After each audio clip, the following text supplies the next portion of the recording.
Como parte da programação do 21º encontro do ENEX.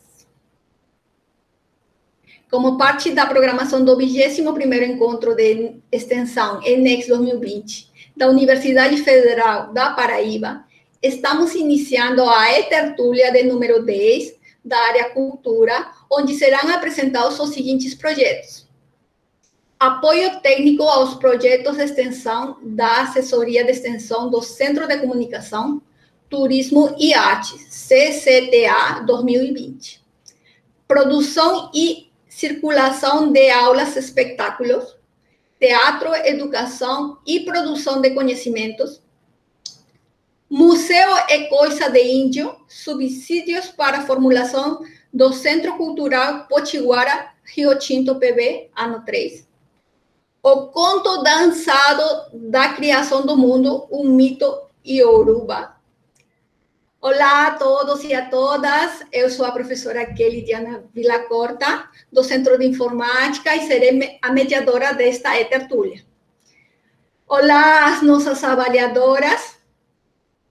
Hoje estão conosco a professora Sandra Carvalho, a professora Lorena Cândido, a professora Juliana Luna Freire.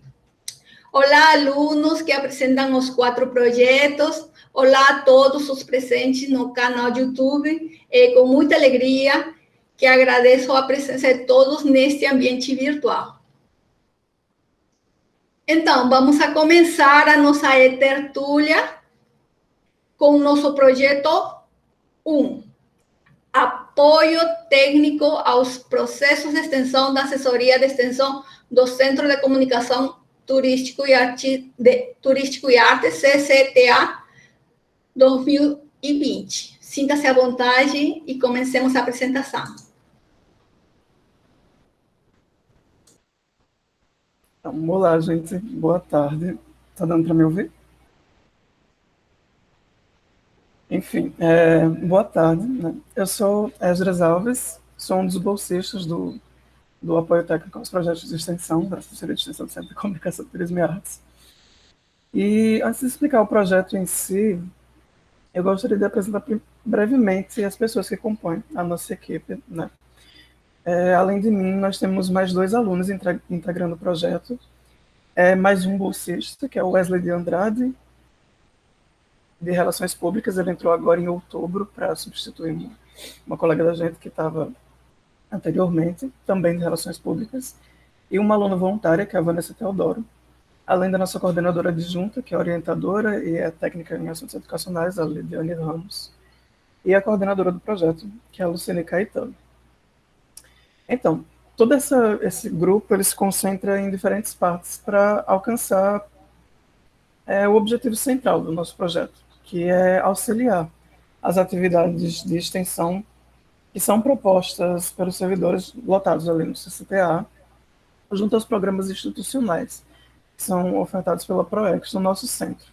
Apesar da gente ter a responsabilidade de apoiar especificamente os projetos do PROBEX, mas nós também fornecemos apoio aos projetos do FLUEX e do UFPB no seu município. E, bem, como a gente faz isso, né? A maior parte do nosso projeto ele é realizado através de atividades administrativas. Então, acaba que muita gente nem vê muita gente por ali, mas nós realizamos algumas ações na parte administrativa da assessoria de extensão do CCTA. Então, dentro dessas funções, nós fazemos a mediação entre a PROEX e os coordenadores de extensão do nosso centro, realizando reuniões quando se faz necessário, principalmente nesse período de pandemia, né, que foi bem recorrente a questão de reuniões pelo Meet e tal. Realizando também encaminhamentos quando for necessário. Nós fazemos o acompanhamento das listas de presença dos projetos de extensão do centro. Então, todo mês nós organizamos todos os projetos de extensão do nosso centro para que seja mandado para a ProEx, para todo mundo receber a bolsa direitinho. Nós realizamos o suporte para o público interno e externo na resolução de dúvidas relativas ao funcionamento das ações de extensão, que são voltadas lá no CCTA. Então, sempre que as pessoas têm dúvidas referentes a prazos, quando vai começar, como é o funcionamento, e procuram assessoria de extensão, nós damos essa informação, ou pelo menos procuramos encaminhamento para que a pessoa seja informada. E nós também realizamos divulgações das ações que solicitam essa divulgação, né? O nosso projeto no início do ano, no meio do ano, e agora um pouco mais próximo da data presente, realizou os e-mails para os coordenadores, explicando como é que se deveria fazer os processos de divulgação. E nós geralmente fazemos essa divulgação através dos nossos stories, né? Do Instagram da assessoria. Mas, às vezes, nós também fazemos publicações no feed do Instagram e nas outras redes sociais também. Então, a adequação para o ciberespaço, né, nesse momento de pandemia, foi relativamente tranquilo, né? Tem algumas coisas que nós já fazíamos pela internet, mesmo como o acompanhamento das listas de presença, ela já se dava pelo e-mail. Muitas dessas dúvidas do pessoal são referentes a plataformas digitais, então nós também já realizávamos meio pela internet, mas a gente tinha muita questão do presencial lá. E para que essa passagem fosse dada de uma maneira mais adequada ao ambiente online, a gente desenvolveu novas atividades no decorrer do ano para que ficasse mais direitinho, né, lá. Então, nós começamos a realizar reuniões semanais da assessoria de extensão pelo Google Meet, que antigamente nós tínhamos, né, o contato lá na assessoria, e tivemos que substituir esse contato semanal por algumas reuniões semanais. Como eu já falei, nós também tivemos esse uso constante dos stories do Instagram para a publicação de eventos que estavam acontecendo no CCTA. Antigamente nós tínhamos muito essa questão de cartazes e coisas sendo colocadas pelo nosso centro, mas a gente não podia estar fazendo mais essa parte. Então, como quase todos os eventos das ações de extensão do CCTA estavam acontecendo online, a gente sempre estava ali divulgando pelos nossos stories o que estava acontecendo no CCTA. Nós também fizemos um desenvolvimento mais básico de uma identidade visual para as nossas redes sociais, que anteriormente nós não tínhamos, né? Nós só realizávamos o compartilhamento de materiais que nos mandavam, e agora a gente tentou fazer uma adequação, mesmo que simples, mas uma adequação, um desenvolvimento de identidade visual, que foi possível graças a também uma funcionária que entrou esse ano lá no CCTA, que é a Afra, está se juntando aí com a assessoria de extensão. Nós também realizamos a produção de vídeos tutoriais pelo YouTube para a resolução de dúvidas mais frequentes que nós tínhamos lá. Então, era bastante frequente professores indo para a assessoria de extensão para saber como é que eles iriam fazer esses projetos, essas ações, como iria ser colocado lá na plataforma de CIGA e tal. E também de alunos querendo saber como é que se inscreviam, né? Para conseguir os... Como é que se diz? Conseguir se inscrever mesmo, né? Nos projetos. Então, a gente começou a realizar vídeos tutoriais no YouTube para que ficasse mais simples de mandar para o pessoal e tal. E nós também realizamos uma parceria entre o site do CCTA e a assessoria de extensão.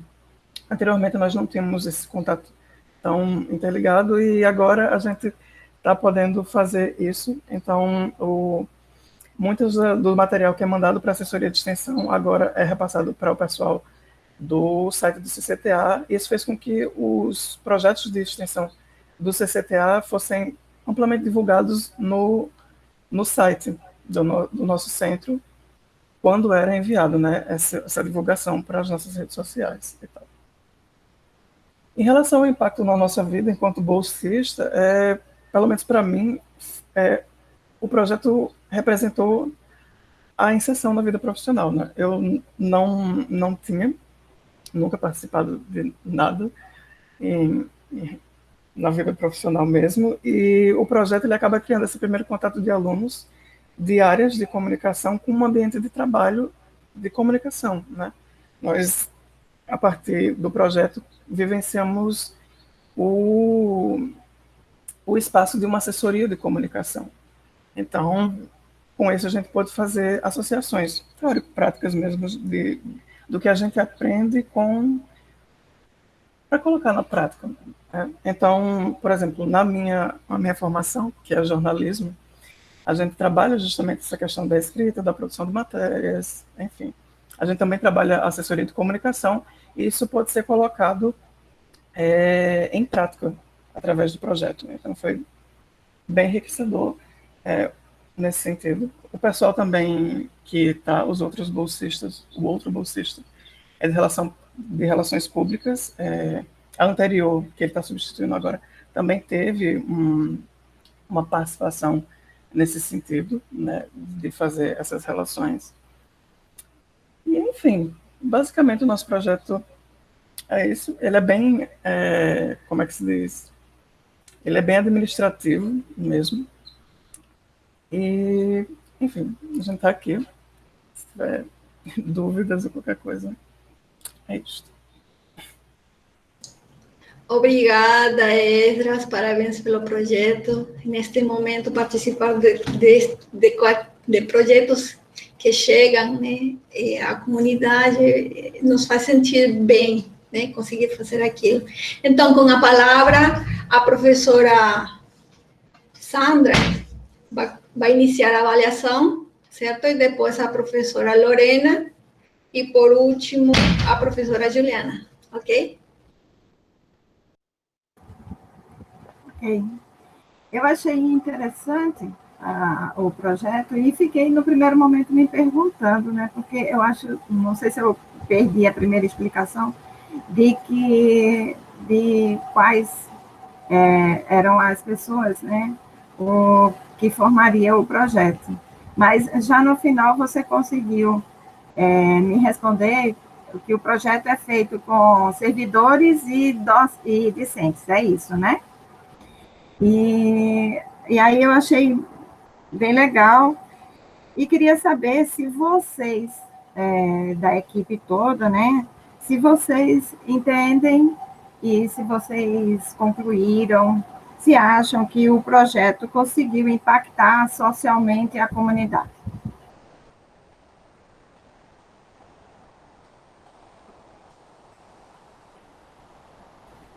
Professora Lorena. Não, vamos a fazer todas as perguntas para depois você responder. Professora Lorena. Olá, Ezra, boa tarde.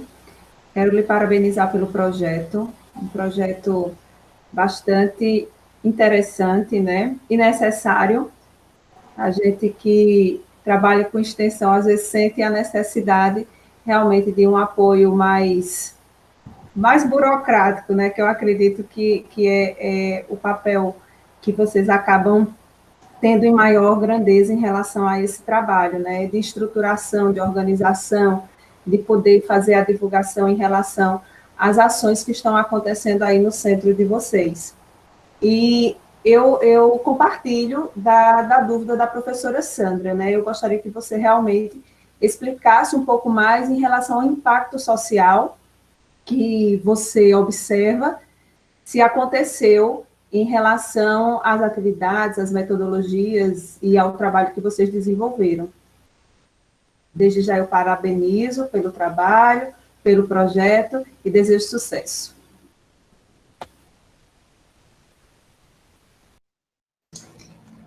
Professora Kelly, posso? Pode ir, professora Juliana. Eu queria dar os parabéns também. É muito interessante conhecer, porque eu acredito que no meu centro nós não temos um projeto semelhante que seja esse de dar apoio aos outros projetos de extensão. E fico imaginando as dificuldades pelos quais muitos projetos passaram nessa parte burocrática. E aí eu queria fazer as seguintes perguntas, que são coisas que eu fiquei pensando, baseado nisso que a Esdras falou sobre adaptar essa pandemia, permitir essa comunicação entre a instituição e outros projetos. Você mencionou rapidamente que a sua área é jornalismo, e eu fiquei pensando que outras áreas também tem, que outros alunos estão participando desse projeto, quais são as áreas de estudo deles, de que curso. E outra coisa que eu fiquei pensando é se você poderia falar um pouquinho mais sobre, já que vocês estavam dando essa assessoria a tantos projetos, quais foram essas dificuldades que vocês viram esses projetos enfrentando, os que vocês estavam assistindo, essa dificuldade de se adaptar a um período de pandemia, se adaptar a um projeto, a uma coisa virtual, e de que maneira vocês veem que essas lições que vocês aprenderam nessa adaptação para a rede, coisas que vocês acham que vão continuar, mesmo quando tudo voltar à vida normal, presencial, o que é que vocês acham que vão, que é a coisa que vocês aprenderam e dizer, não, isso aqui é melhor realmente, estamos nos comunicando melhor online, eu tenho a impressão que a gente talvez esteja sabendo mais de outros projetos de extensão, porque agora está se divulgando muito mais, coisas que antes era esse cartaz, que você disse que tinha que ir lá no departamento para ver que tinha cartaz, será que agora, por causa da pandemia, nós estamos melhorando em alguns aspectos, e lições aprendidas que talvez fiquem para depois desse período de pandemia. E parabéns pelo projeto. Obrigada, professoras. Então, Esdras, por favor, responda aqui as dúvidas levantadas. Obrigada. Então, eu gostaria de agradecer as parabenizações. Em relação ao impacto da comunidade, eu acredito que quando a gente está exercendo um trabalho bem administrativo, lá a gente acaba ajudando a comunidade no sentido de ajudar os outros projetos a funcionarem.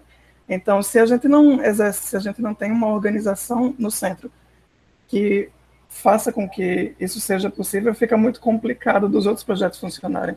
Então, acaba que o impacto na comunidade da gente é basicamente dependente dos projetos que estão lotados lá. E a gente sabe que o CCTA ele é um centro que tem uma dimensão de impacto muito forte. Ele tem projetos muito, muito interessantes assim, e que abarcam uma comunidade, tanto interna quanto externa, muito grande. Então, eu acho que o impacto social do nosso projeto é mais nesse sentido de ajudar que os projetos funcionem em si. E depois, se Vanessa também quiser responder sobre essas questões, fica aí aberto. Em relação a quais são as áreas dos alunos, né, que a professora Lorena perguntou, os alunos que estão atualmente trabalhando na nossa assessoria são de relações públicas, eu sou de jornalismo e a nossa voluntária é de música. Acaba que cada aluno vai exercendo meio que sabe, né, da sua área. Então, em relação ao jornalismo, eu fico mais com partes em relação de desenvolvimento de matérias, coisas mais relativas a isso mesmo, a divulgação também, apesar de não ser tanto do nosso curso, mas eu fiquei mais com essa questão da divulgação das redes sociais e tal. As partes mais administrativas ficaram com a Vanessa de música e o Wesley, que entrou agora, ele está iniciando, mas quem ficou, acho que o ano praticamente todo, foi Conceição, que estava com a gente, que também era de relações públicas, e eles cuidavam mais dessa parte administrativa, de frequências e coisas que precisam acontecer, né? Seria muito complicado se cada coordenador de cada projeto tivesse que desenrolar isso para que as bolsas saíssem. É todo um projeto mais complexo mesmo de funcionamento, e ficava com o pessoal de relações públicas. E eu achei muito interessante essa pergunta da professora Juliana, porque realmente era uma coisa que a gente estava conversando numa das reuniões ultimamente, em relação ao que vai ficar para os próximos anos. Quando a gente começou a fazer esse projeto em home office, realmente ficou muito explícito como é que eu posso dizer, uma lacuna que a UFPB tinha nessa questão das divulgações. Eu acho que a gente fica com uma lição de que é necessário que alunos dessa área mais de divulgação, de comunicação, de produção na área de mídias digitais, de jornalismo, estejam sendo alocados nos centros para exercer esses papéis, porque realmente a gente muitas vezes tem projetos muito legais. Para quem conhece o CCTA ou qualquer um dos seus projetos, acho que cada pessoa conhece mais o seu projeto, sabe que lá tem projetos de extensão muito legais. E esses projetos acabam sendo apagados, porque eles não são divulgados. As pessoas do exterior da universidade não sabem que eles estão acontecendo. Então, nesse sentido, acho que isso fica bastante. E também tem coisas que a gente poderia fazer, já poderia ter feito antes e não fazia, e que foi bem legal, que vai ficar, né? Por exemplo, os vídeos do YouTube. Eles não vão perder utilidade. A gente continua usando cigarro. E nos próximos anos, se alguém tiver uma dúvida, a gente já tem lá um vídeo. Não precisa estar várias pessoas indo lá para o centro para resolver questões pontuais que podem ser mandadas para o WhatsApp, que atualmente todo mundo usa. Então, é bem nesse sentido, tem muita coisa que vai ficar dessa questão, tanto da divulgação, quanto de resoluções de coisas mais simples mesmo. E em relação às dificuldades dos projetos, falando bem rapidinho, porque falta pouco tempo, mas tiveram várias dificuldades, mas eu acho que foram dificuldades bem pontuais, porque assim, a maioria não, todos os projetos eles fizeram uma readequação para o ambiente virtual. Os projetos que não puderam fazer essa readequação não renovaram lá, né? Eles não aconteceram mesmo. Então, eu acredito que, eu não sei, não vi tantas dificuldades assim sendo colocadas pelo pessoal, ou pelo menos não foram dificuldades que foram compartilhadas com a gente da assessoria de comunicação, de extensão. Muito pelo contrário, na verdade, eu acho que tiveram projetos que tiveram alcances bem maiores, assim. Tiveram mais dificuldades referentes a, por exemplo, cursos de música que tinham um caráter presencial, que as pessoas tinham que ir lá e usar os instrumentos. E não tiveram mais essa oportunidade, mas nada muito, acredito que nada muito extravagante, assim, sabe? Obrigada, Esdras. Parabéns, realmente fantástica a fala, com você respondendo. Esse momento vai ficar na nossa, para todo mundo, certo? Este é um dos. Então, agora vamos a dar continuidade com o projeto que vai apresentar. Produção e circulação de aulas, espetáculos, teatro, educação e produção de conhecimentos. Olá, Gerlaine, tudo bom? O microfone. Olá. Bruno, se quiser abrir a câmera, já que ele está te acompanhando. Oi, Bruno. Então, pessoal, entre os dois, tem 10 minutos para apresentar o projeto. Sinta-se à vontade. Certo? Então. Certo. Vou entrar com um slide, certo?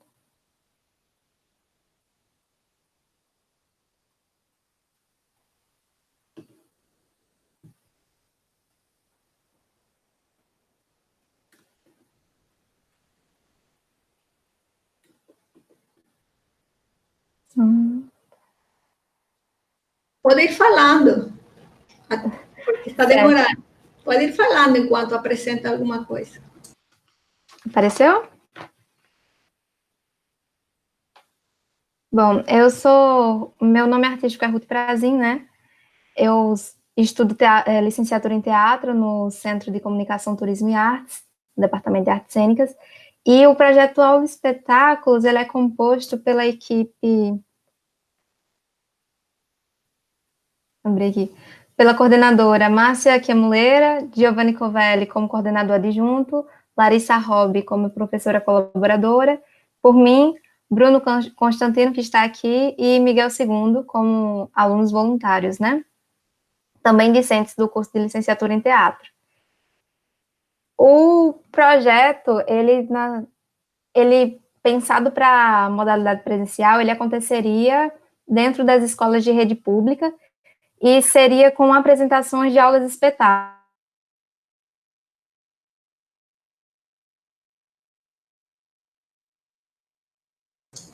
Bruno, você pode continuar a fala da Gerlaine? Então, Né? a Ruth está voltando. Enquanto tu não volta, eu vou continuando aqui. Então, a ideia inicial, né, eu sou o Bruno, a ideia inicial do projeto era apresentar aulas em formato de espetáculos em escolas da rede pública, tanto da cidade de João Pessoa, tanto do Conde, né, de Cabedelo ali. Ruth, assume. Eu voltei? Voltou. Certo. Deixa eu ver. Pode falar, Gerlaine. Certo.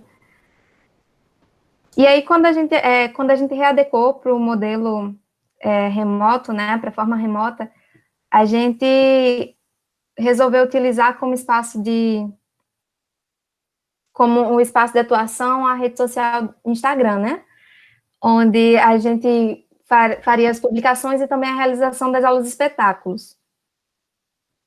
E aí, as aulas de espetáculos continuam como sendo o objetivo, mas aí a gente amplia também essa cadeia, assim como a gente ampliou o público-alvo, que naquela versão seria a comunidade escolar, né?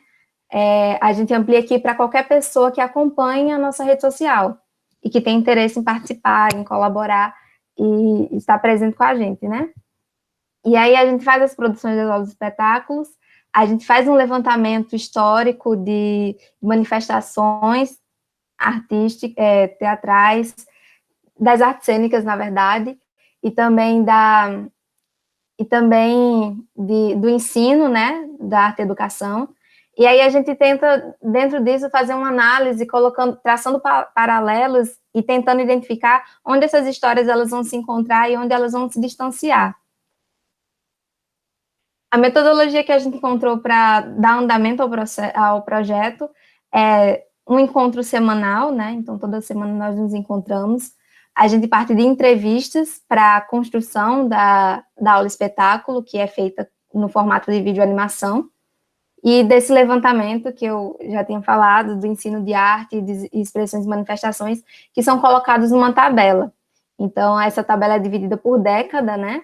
De 1960 a 2010, e nessa década a gente estabelece essa linha que é dividida em 3 eixos, que são o ensino de arte, as expressões, que quando a gente coloca no Instagram, elas são denominadas de atos, e aí elas se encontram como narrativas plurais, que seria a nossa aula espetáculo, o arquivo cênico, que seria o histórico referente ao ensino de arte, e a expressão cênica, que é o histórico referente às manifestações e expressões teatrais.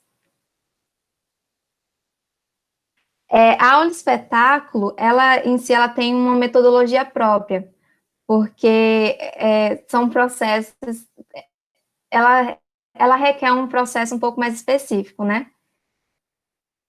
A gente parte da entrevista, que tem um roteiro pré-estabelecido, que é dividido em 4 ciclos. Então, a gente vê o currículo dentro das escolas, né, que seria a presença ou a ausência do componente arte dentro do Fundamental 1, Fundamental 2 e ensino médio. O espaço, o ambiente escolar, né, que a gente procura saber se existiam projetos naquele período voltados para as linguagens artísticas e a cidade, também durante aquele período, para saber se aquela pessoa teve algum tipo de relação com as artes naquela comunidade, assim. E aí a gente passa para a atualidade, que é para saber se hoje, como é hoje a relação dessa pessoa com a arte. O currículo Escola e Cidade é uma bateria de perguntas que a gente repete 3 vezes, que são as mesmas perguntas para o Fundamental 1, as mesmas perguntas para o Fundamental 2 e as mesmas perguntas para o ensino médio. E outra, é importante lembrar que o roteiro dessa entrevista, ele foi todo construído em cima da metodologia da história oral, né? E aí ele tem um caráter de entrevista aberta, né? E aí a gente parte para a concepção e criação das aulas espetáculos, né? Nossas videoanimações. Que aí a gente pega, tem o processo de seleção e edição do áudio da entrevista, e aí depois de pronta essa edição, no nosso encontro, né, no nosso encontro semanal, a gente ouve a parte que foi selecionada, e a partir daí a gente começa a criar imagens e a dar ideias, literalmente uma chuva de ideias, para esse momento, que fica melhor. Olha, pensei que isso me remete a tal coisa. Então, o grupo inteiro vai dando ideias para fazer a composição do vídeo, e a partir disso a gente vai pesquisando imagens, até que eu e o Bruno nos encontramos para fazer a concepção da videoanimação, a partir daquelas ideias, para ver o que serve, o que não deu tão certo, e a partir daí a gente vai fazendo os nossos ajustes enquanto criadores, até que a gente se encontra uma próxima vez, para a gente, no caso, o encontro da próxima semana, a gente se encontra para fazer a avaliação e os ajustes com a equipe inteira, até que, depois de pronto, a gente faz a publicação do primeiro ato, que seria a narrativa plural, né? E aí, deixa eu só voltar aqui rapidinho, que aí os aplicativos, os programas, na verdade, que a gente usa para fazer a concepção da videoanimação, né, das nossas aulas espetáculos, é uma extensão do Snapchat, que é o Bitmoji, que a gente faz um avatar, então tem essa característica de personalização da pessoa que foi entrevistada. O Google, né, para pesquisa de imagens em bancos de imagens gratuitas, e o PowerPoint. E aí a gente segue com os nossos 2 outros atos, que são o segundo ato, o arquivo cênico, que é referente ao ensino de arte, e o terceiro ato, que é a expressão cênica, que é referente às manifestações e expressões artísticas, né? E aí, para esse processo, também nos nossos encontros semanais, a gente separa um encontro semanal para fazer a investigação e conferir na tabela, né, quais são as histórias que a gente tem, quais são os registros que a gente já tem colocados lá, e nessa conversa a gente vê se vai surgindo algum outro evento, alguma outra lei, alguma outra manifestação, e a partir daí a gente decide, dentre as imagens, dentre as histórias que foram levantadas, a gente decide numa quantidade de 3 a 4, né, registros, e a partir daí a gente vai pesquisar imagens que simbolizem esses registros e essas histórias que nós escolhemos. E depois de escolhidas, a gente faz a criação, né, que já tem um modelo pré-estabelecido, que a gente segue, né, e aí a gente manda para a equipe para elas darem um aval, né, ver se precisa modificar, alterar alguma coisa, para dar seguimento à publicação. Os resultados que a gente encontra são mais resultados parciais, né? Porque a gente não tem uma quantidade tão massiva de entrevistas. Então, mas dentre as entrevistas que nós fizemos, a gente consegue detectar uma predominância das artes visuais no ensino de artes. E aí, o que, consequentemente, o teatro acaba sendo pouco trabalhado, né? Porque apesar da gente passear pelas diversas linguagens das artes, né? A gente, enquanto alunos, discentes, docentes também da área teatral, a gente tende a querer saber mais como era essa relação com o teatro, assim, também, né? E aí a gente tem o panorama artístico da Paraíba, que a gente pode detectar que haviam muitos eventos, né, manifestações artísticas mesmo antigamente, que hoje em dia não são mais vistas. E além disso, muitos eventos, muitas histórias, assim, a gente não tem acesso a registros. É muito difícil encontrar registros, assim, de eventos que aconteceram aqui na Paraíba, de verdade. Toda vez que a gente se encontra para fazer esse levantamento, a gente decide o evento por conta da memória. Oi? 1 minuto. Certo. A gente define as histórias, os registros que nós vamos utilizar, mas acaba que a gente demora muito para poder encontrar alguma coisa que remeta a essa história, sabe? E aí tem os aspectos de interdisciplinaridade, que a gente acaba passando pelas várias linguagens artísticas também, a interprofissionalidade, que é esse lugar que que a gente vê tanto da perspectiva artística quanto da perspectiva docente, né, no que diz respeito ao ensino básico e também a questão do ensino não formal, né, que é em comunidade, e a internacionalização, porque a gente tem como coordenador adjunto o Giovanni, que ele é docente da Universidade Nacional da Colômbia, que também está por lá fazendo, adaptando esse projeto para poder colocar em prática lá, com os discentes dele. E aí as contribuições que a gente pode... Oi? Que a gente pode identificar é o impacto social no sentido de trazer essas informações, né, de fazer essa difusão de informações mesmo de histórias que muitas vezes a gente não tem conhecimento, e nós, enquanto discentes, né, da licenciatura, que seremos professores de arte, né, se Deus quiser um dia de teatro especificamente, mas ter essa noção dos caminhos que nós já percorremos e o que a gente ainda tem para percorrer, a formação acadêmica profissional, que é, né, esse amadurecimento também, que eu, por exemplo, eu estou no meu 3º período agora, eu fiquei muito nervosa, assim, em começar, ainda mais como bolsista, né, ter essa responsabilidade, acho que foi muito engrandecedora e enriquecedora. Dentro dos Objetivos de Desenvolvimento Sustentável, a gente consegue contemplar a educação. Gerlane, obrigada pela tua participação, parabéns pelo projeto. Obrigada. Agora vamos a passar a vez para as avaliadoras. Professora Sandra, por favor.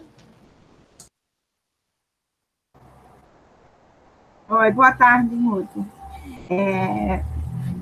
Eu acho Sandra, que Sandra, desculpa um pouquinho. Gerlane, descompartilha a tua tela, por favor. Oi. Descompartilha a tua tela. Desculpa, Sandra. Pronto. Oi. Obrigada. Sandra, por favor. Se não houvesse, né, todo esse problema da nossa pandemia, eu acho que esse projeto tinha tudo assim para ter muito sucesso, né? Um projeto muito interessante. Parabéns para vocês, né?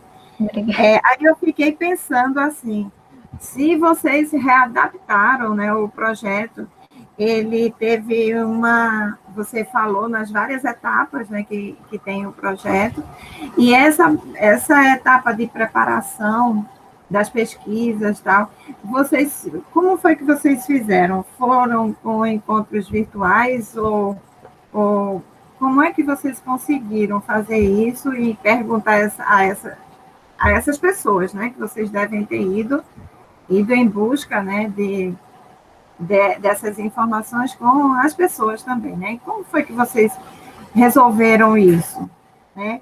E aí eu penso também que o objetivo que vocês tinham no início teria um alcance, né? Um alcance X.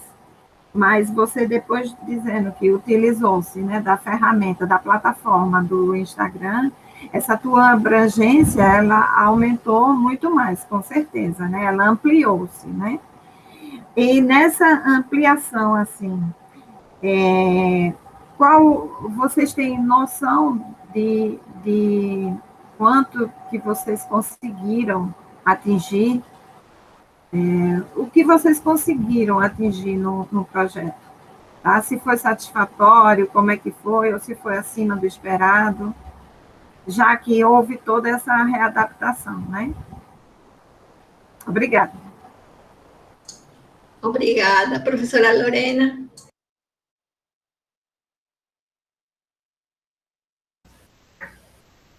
Olá, Ruth. Olá, Bruno. Parabéns pelo trabalho, um trabalho bastante interessante e tem um cunho prático muito vivo, né? Acredito que realmente, se vocês tivessem conseguido levar à frente os objetivos do trabalho de origem, né, isso teria sido muito proveitoso, muito engrandecedor e teria levado a oportunidade, né, dessas pessoas conhecerem um pouco mais a respeito da arte.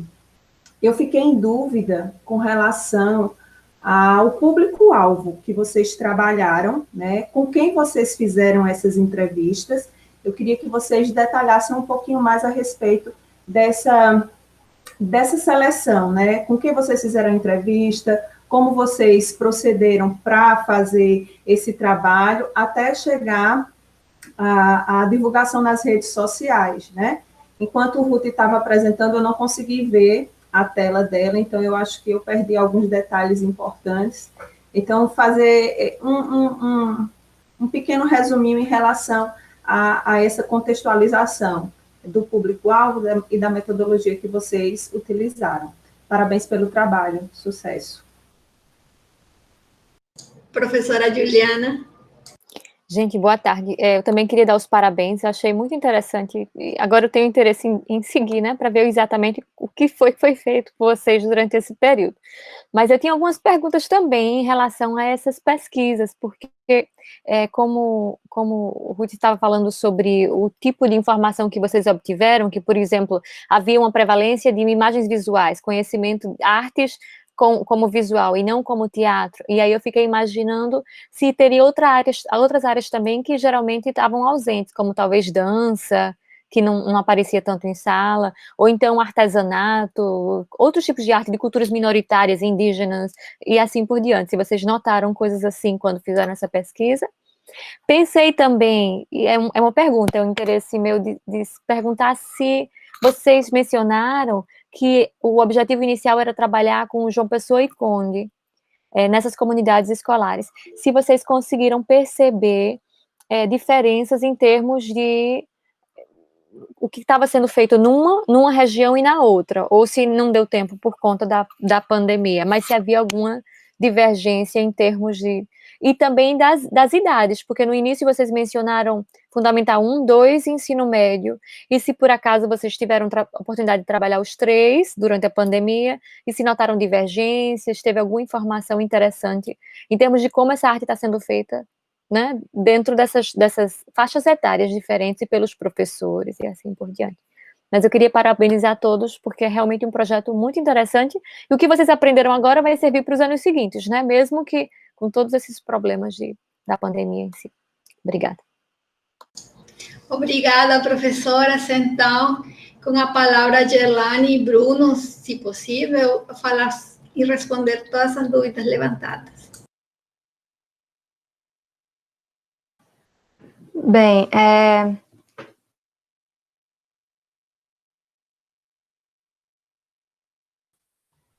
A Ruth está tendo um probleminha com a internet, né? Como a gente pôde perceber ao decorrer da apresentação, nosso trabalho, né, o nosso projeto, ele tem um aspecto muito visual. Então, foi por isso que a gente optou pela utilização de slides, para a gente ilustrar o que a gente estava trazendo, já que é um trabalho que trabalha muito a parte visual. Então, dava muitas coisas que a gente falava, tinha que estar aparecendo, e a gente não conseguiu aparecer por causa da internet, mas a Ruth está de volta aí.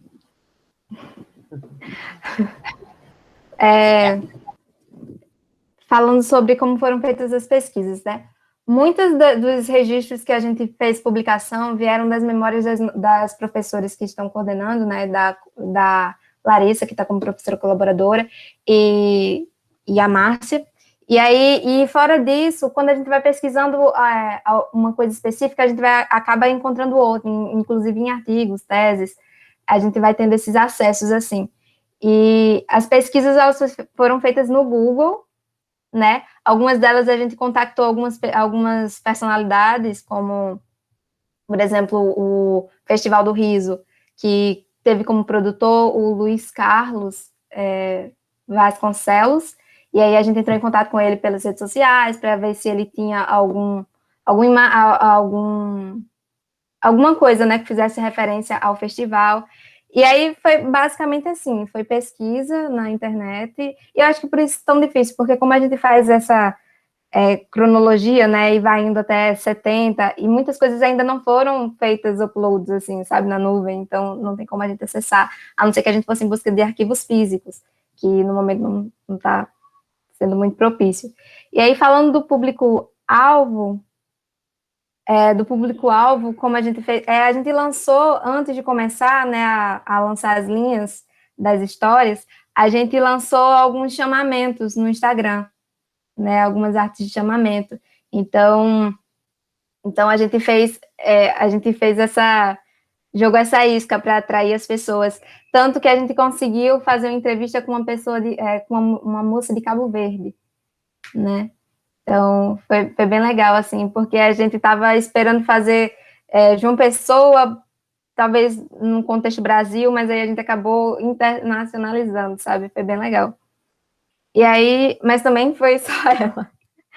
Aí, a ausência de outras linguagens. A gente consegue perceber bastante, assim, porque normalmente nas entrevistas, quando eu falo da predominância das artes visuais, eu falo referente às entrevistas, assim, o que a gente consegue ver da prática das pessoas, né, das vivências das pessoas que foram entrevistadas. E aí a gente consegue perceber muito trabalho manual e coisas muito referentes às artes visuais. Então, escultura, prática com papel machê, história da arte, mas história da arte sempre voltada para as artes visuais. Então, é algo que é muito recorrente. Sobre esse levantamento, né, de uma pessoa e Conde, a gente não conseguiu fazer, porque quando o projeto ele foi aprovado, né, ele já era para fazer a adaptação. Quando eu fui chamada para ser bolsista, quando a equipe foi formada, já era para pensar numa adaptação. Então, a gente nem conseguiu sentir, sabe, como era a origem, como era o projeto original. Quer falar alguma coisa, Bruno? E além disso, né, como a Ruth já falou, o chamamento foi feito através das redes sociais, né, e como pessoas que a gente fosse conhecendo, e a famosa boca a boca, né? A gente foi compartilhando nos grupos da UFPB, que a gente está inserido como aluno, para a gente chamar uma mãe de alguém, a avó de alguém, para ver esse contraste de épocas, né? E é interessante por ter os 3 atos, que é uma comparação com a realidade, né, a prática, a comparação com o que está escrito na lei e a comparação com a história da arte, né, o que está acontecendo na arte. E outra coisa também importante que vocês perguntaram é sobre onde eram feitas as entrevistas. Eram feitas através do Meet. A gente marcava a entrevista no horário, agendava o horário, através de agendamento, e fazia a partir do Meet, registrava, são todas gravadas com autorização das pessoas que são entrevistadas, e a gente tem toda uma base de dados e vai tabelar isso tudinho ao decorrer até o fim do ano. A gente está terminando de tabelar todos os dados que nós colhemos. Entendi. Ótimo. Obrigada, pessoal.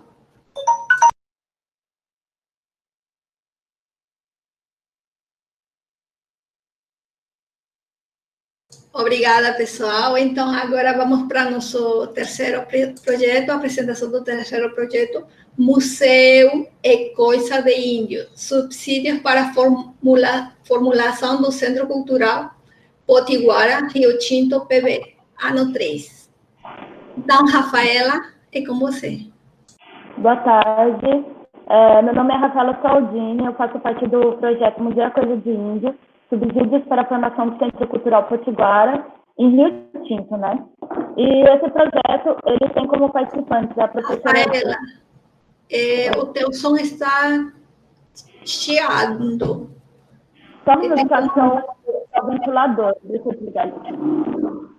Eu vou passar para o próximo projeto, aí, ou você vai ser rápido. Pois já foi. Melhorou? Melhorou. Fala um pouquinho mais alto, por favor, certo? Tá. Tem como participante a professora Rita, né? Rita de Cássia, eu como bolsista e Melba Godoy como voluntária. Nós duas somos estudantes, né, do curso de Antropologia em Rio Tinto, e a gente também é da área da Antropologia Visual.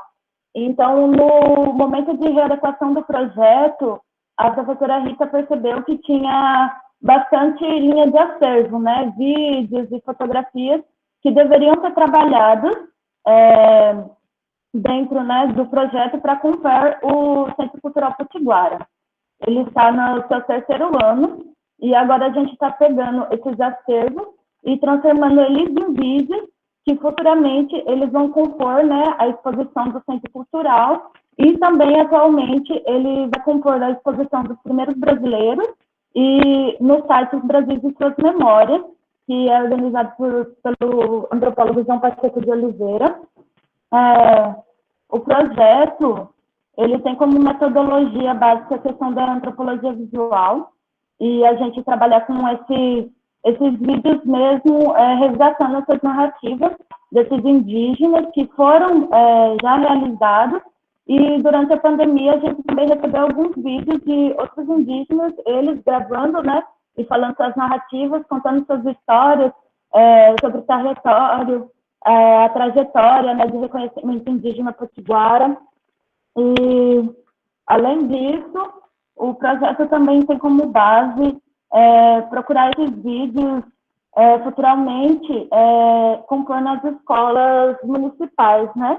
Pela Lei 11.645/2008, se torna obrigatório, né, dentro das escolas, compor a questão do ensino afro-brasileiro e indígena. Então, como lá é um território que tem várias escolas indígenas e também Rio Tinto tem algumas escolas, a gente queria, né, passar esse material para ele, para ajudar também no momento da educação ali daquelas pessoas. Ai, que nervosa. E eu acho que... Deixa eu ver aqui.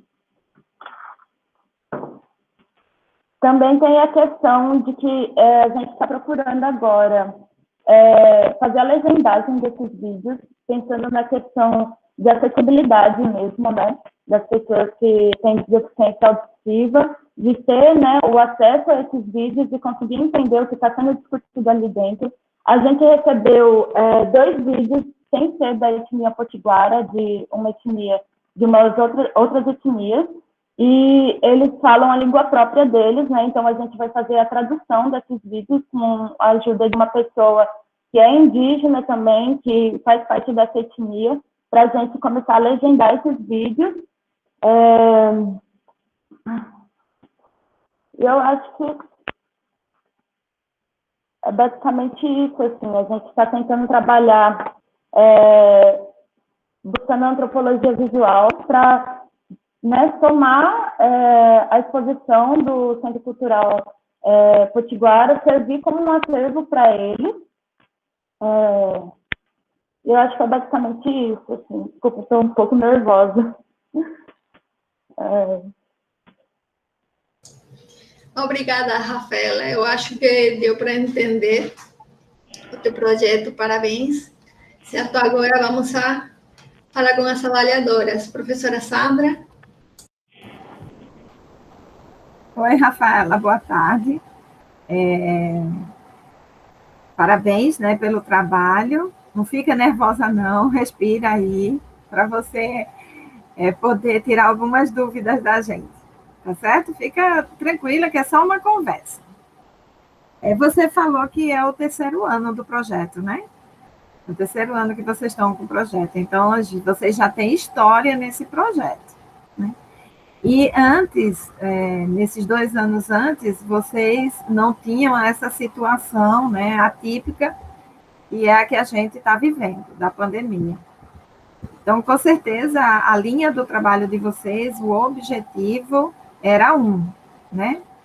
Hoje, qual foi a diferença básica que você viu do projeto, como ele era antes, que você acha que procurou saber, conhecer como é que o projeto estava, e hoje, o projeto, qual é a diferença básica entre os objetivos, como ficou os objetivos, que eram uns, né? E com essa readequação, como foi que ficou esses objetivos? Vocês acham que vocês estão conseguindo alcançar esses objetivos, essas metas que vocês traçaram para vocês no projeto de agora? Parabéns, viu? Continue firme aí na pesquisa. Professora Lorena.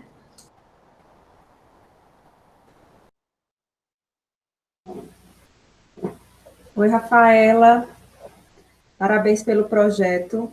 Uma temática bastante interessante, né, de uma importância histórica e cultural para deixar registrado esse legado para a nossa vida, né, para quem quiser conhecer um pouco a respeito da nossa história.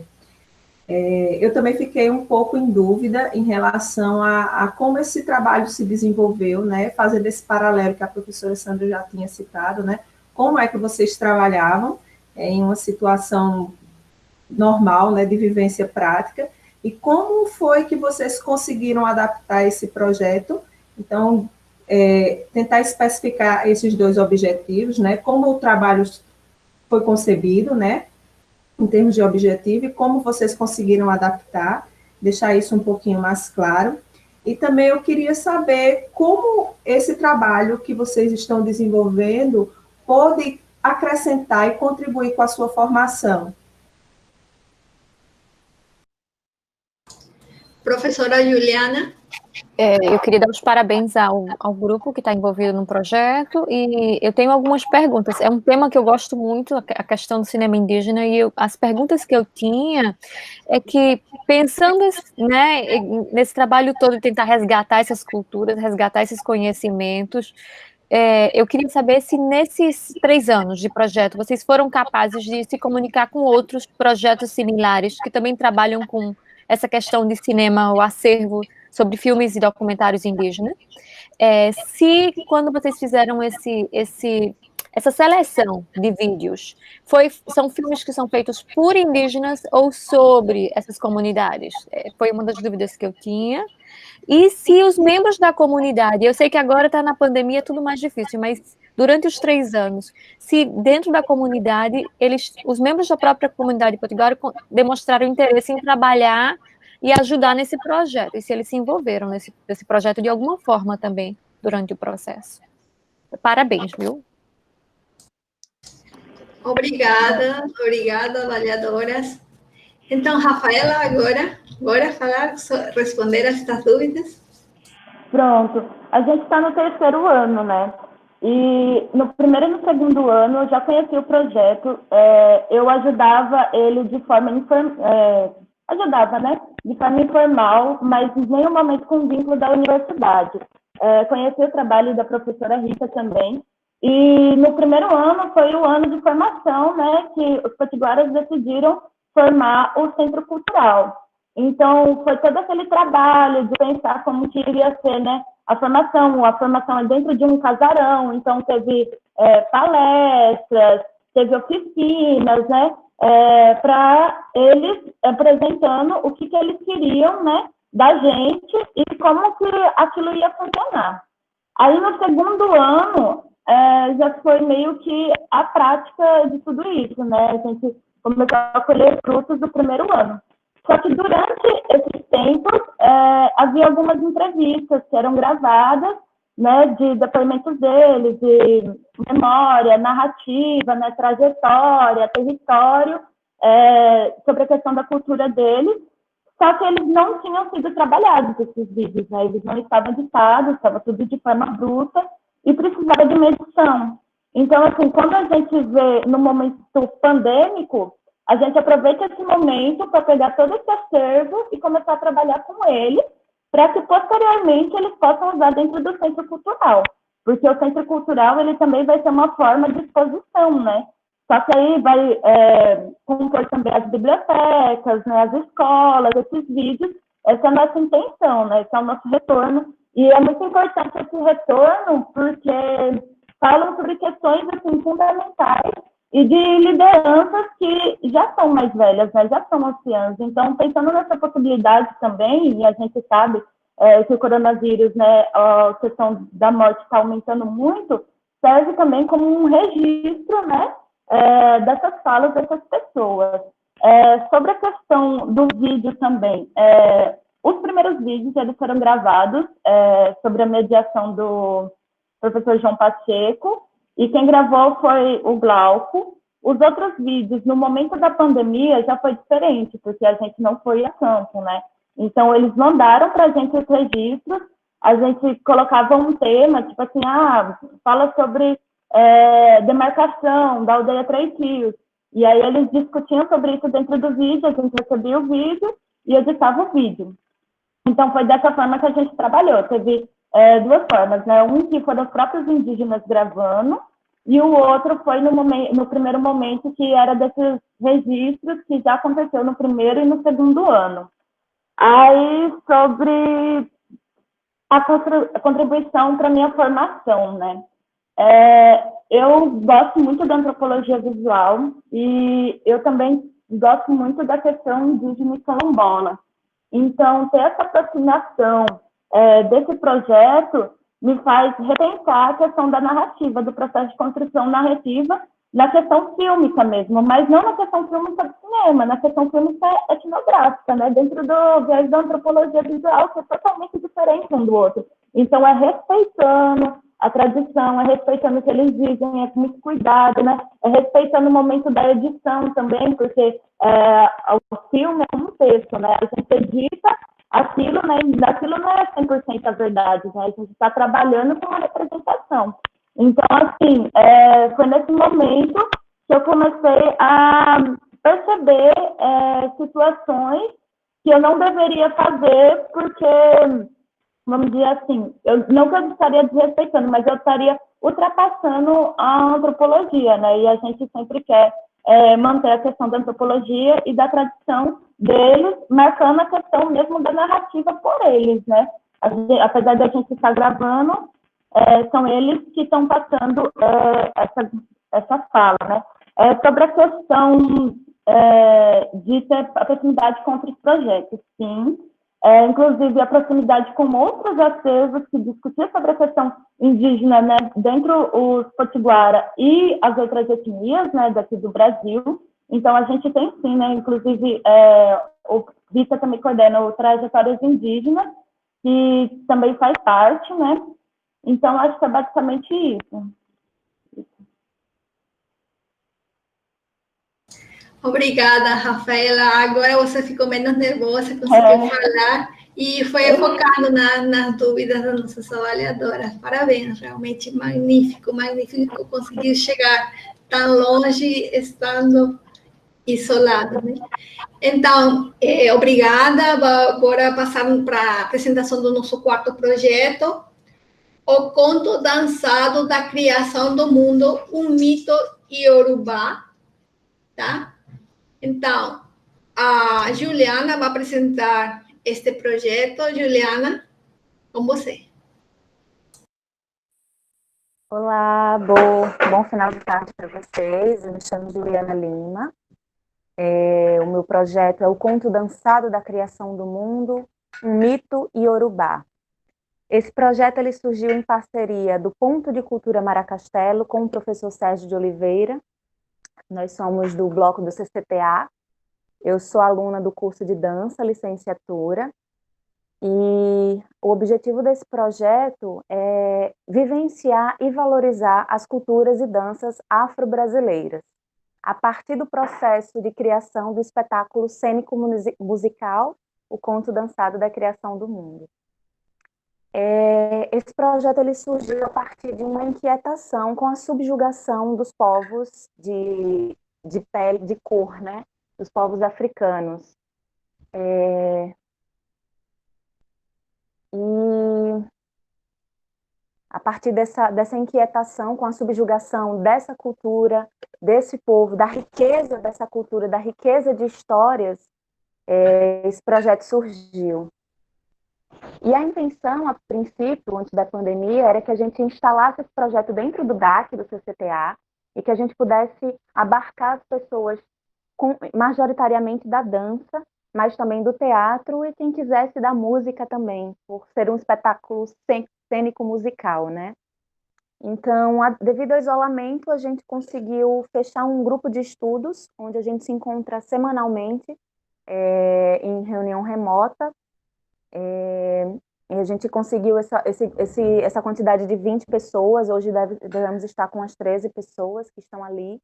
São pessoas da dança, do teatro, são discentes e não discentes da UFPB, são pessoas majoritariamente que fazem parte do coletivo Maracastelo, que é um ponto de cultura de uma pessoa que brinca o maracatu e outras manifestações culturais afro-brasileiras.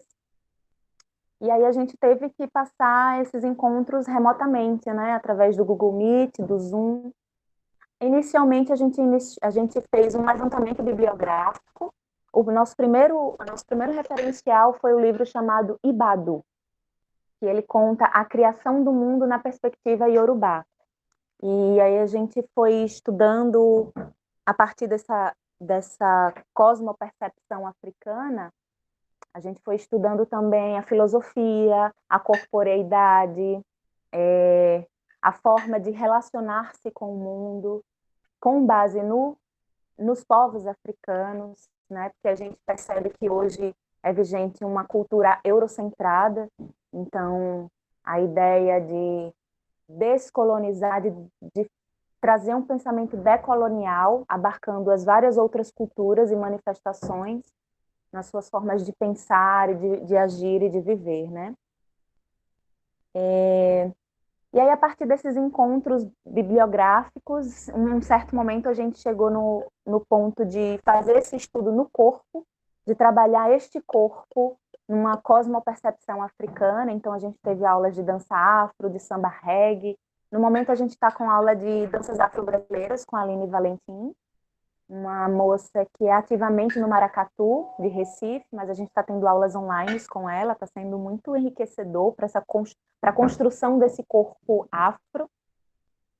E a gente teve roda de conversas com a filha de uma mestra do jongo, que é a nossa madrinha, do Jongo Dito Ribeiro, lá de Campinas, São Paulo. Então, ela nos ajudou muito nesse processo da construção de uma mente decolonial, vamos assim dizer, e num corpo também africanizado. E aí, a partir desses encontros, a gente decidiu fazer experimentos cênicos para ver o que é que a galera ia produzir.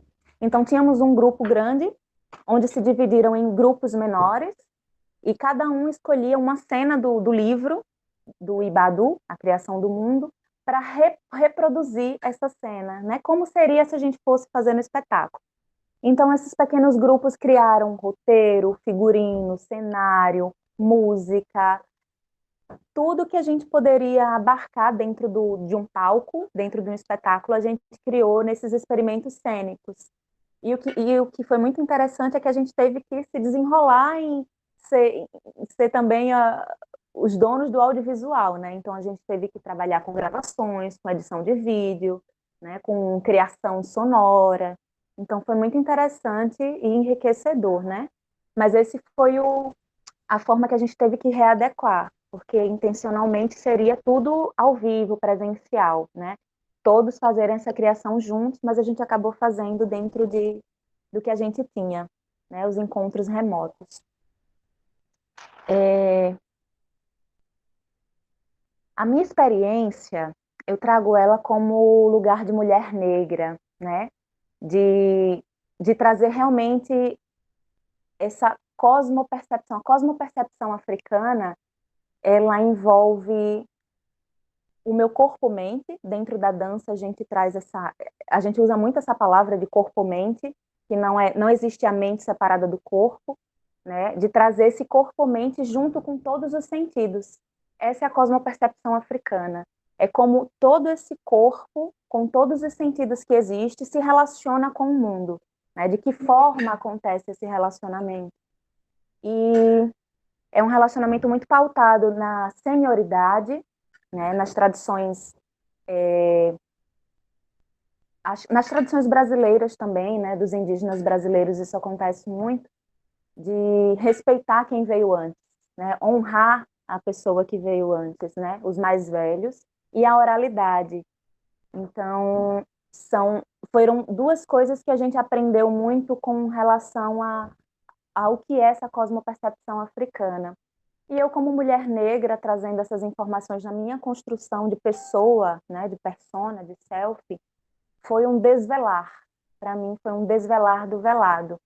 Porque a gente não tem acesso a informações de indígenas brasileiros ou de povos africanos. A gente não tem isso na nossa escola, né? Então, é uma forma de eu encontrar representatividade do povo da mesma cor de pele, do mesmo cabelo, enfim, de todas esses traços que compõem, né? Então, para mim, está sendo muito interessante nessa construção da psique, né, psicologicamente falando, de eu ter essa representatividade.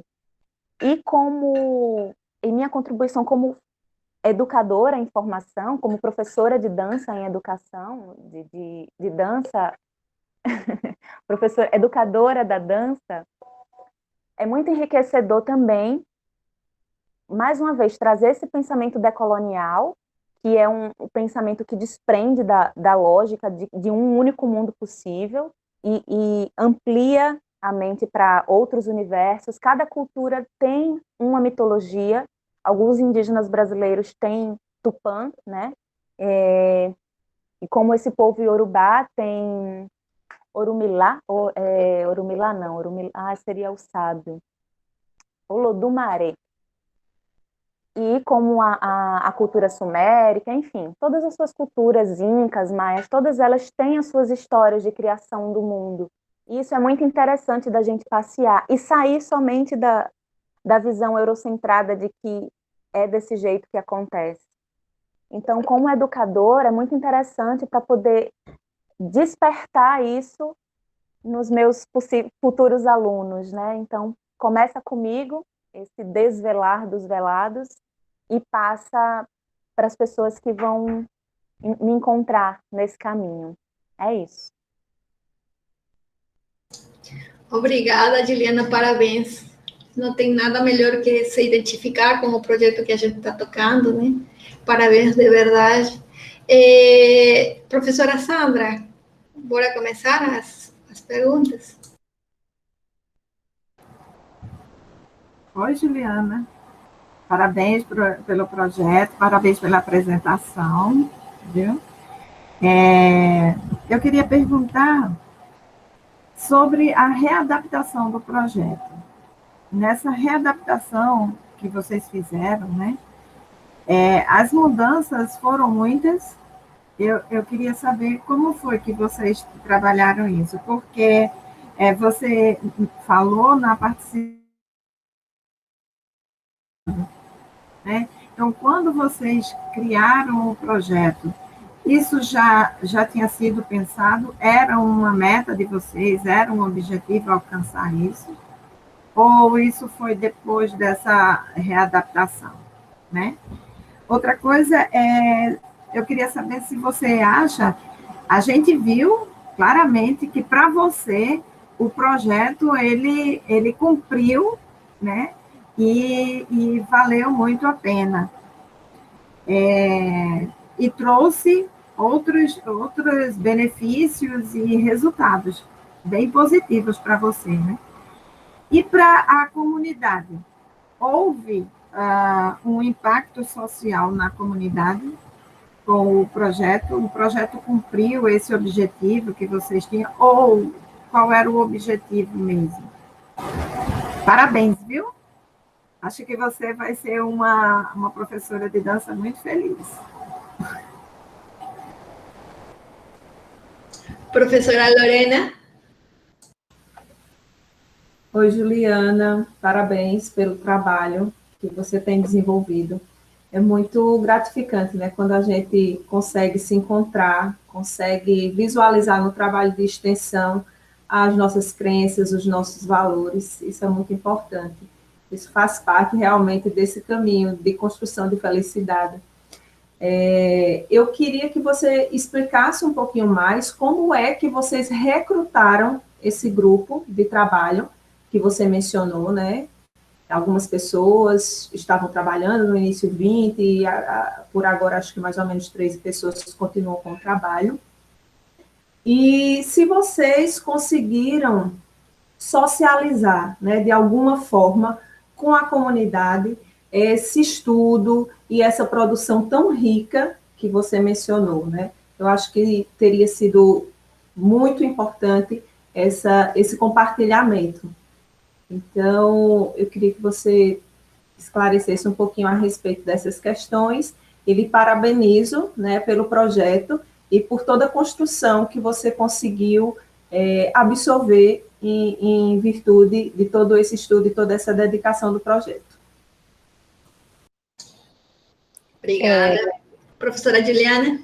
Obrigada. Gente, eu vou repetir um pouco do que a professora Sandra e a professora Lorena falaram, parabéns, né, pelo projeto, que é tão interessante, com todas as dificuldades da pandemia, e eu pensei bastante sobre o que você estava falando, sobre o acesso muito restrito a esses conhecimentos e essa representatividade. E é bem similar, parece com o que a apresentação anterior falou, da questão dessas histórias, né, da questão dessa nova visão. E fiquei pensando sobre essa maneira de arquivar esse conhecimento que está sendo produzido. Essa construção da identidade que você falou, né, através das imagens, através dessa memória corporal, principalmente pensando que você está falando de dança, e eu gosto muito do conceito de memória corporizada, né? Então não é aquela memória de uma história oral narrada, eurocêntrica, e sim de uma memória que vem com o corpo, né, e principalmente pensando nesses 3 campos que você mencionou, dança, teatro e música, né, dessa forma. E aí a minha grande dúvida, nessa tentativa de buscar novas visões e novas versões dessa criação de mundo, despertar esse interesse nos futuros alunos, vocês conseguiram arquivar e manter? Porque se agora, no momento de pandemia, se esse material que está sendo criado e feito por vocês, de alguma maneira a gente vai conseguir utilizar na sala de aula, utilizar com uma comunidade depois, quando passar tudo isso, se houve uma maneira de conseguir um acervo, criar uma releitura, mas de qualquer forma gravar isso para que fique para o futuro. Parabéns pelo projeto. Obrigada. Juliana, por favor.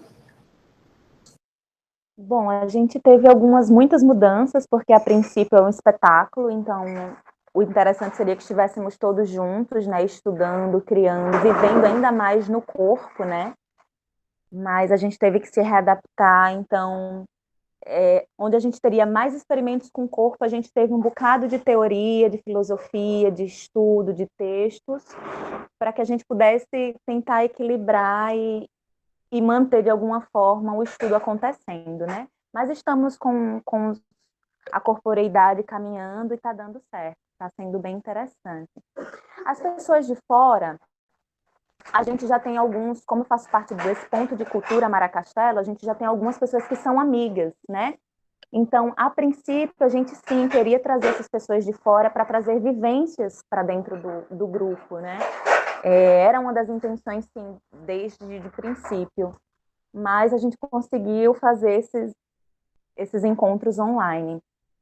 Impacto social, quando a gente fala de comunidade, a intenção é levar esse espetáculo para a comunidade, sim. A gente ainda quer construir esse espetáculo pessoalmente. Estamos esperando o momento certo para isso, né? Deixa esse momento passar para que a gente consiga construir realmente esse espetáculo.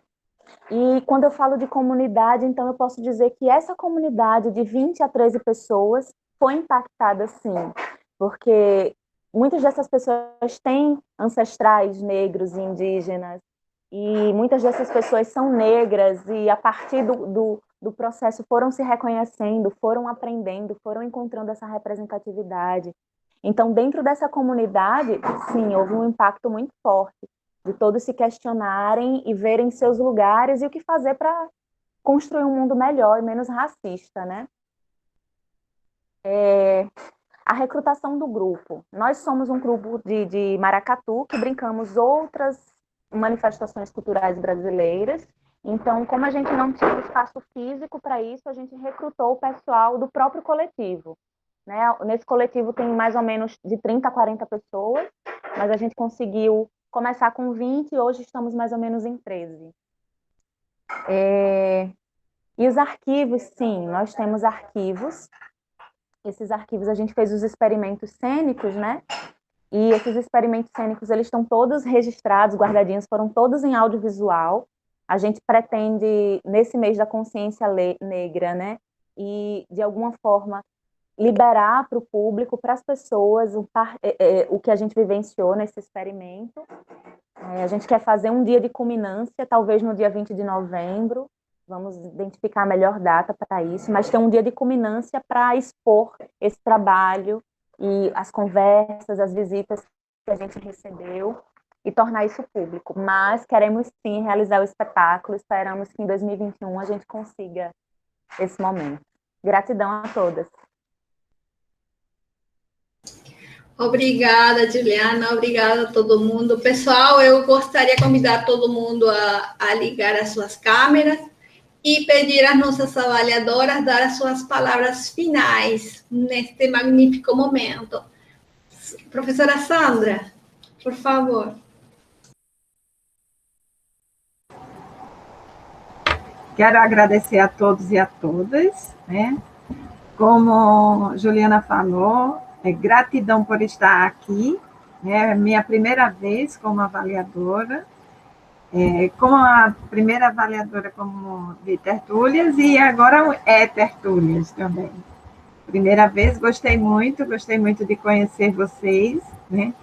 Vocês são o ouro fino da UFPB, né?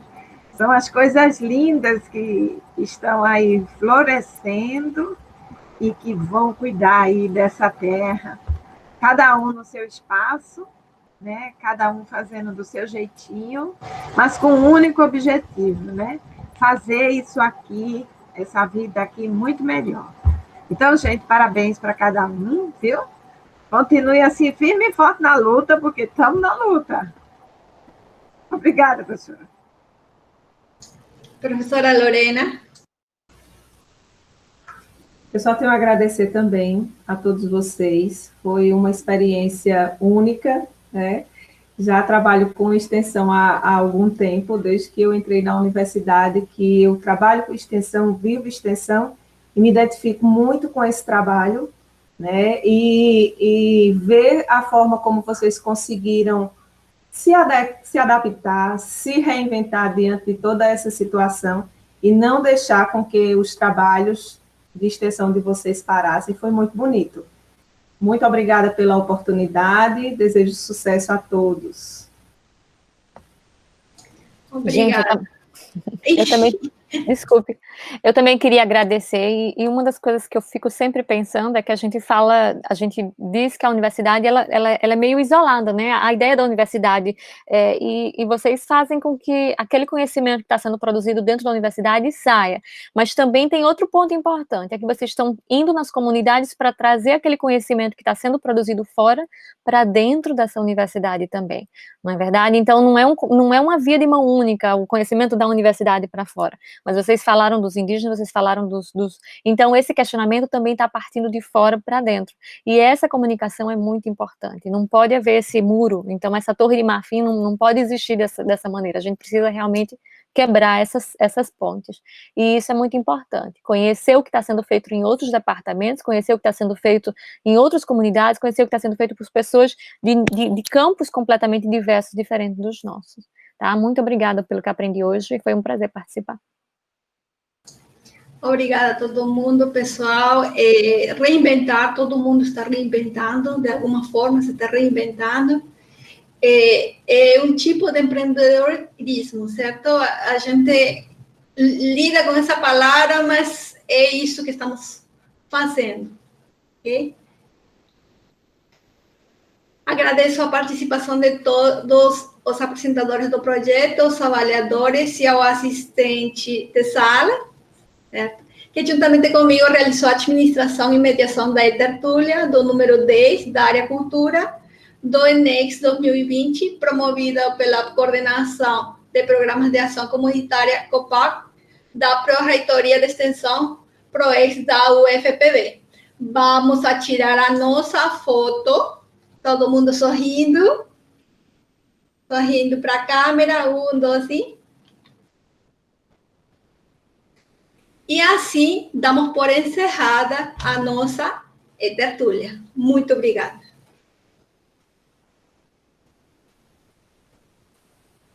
Por favor, cancela a gravação. Pessoal,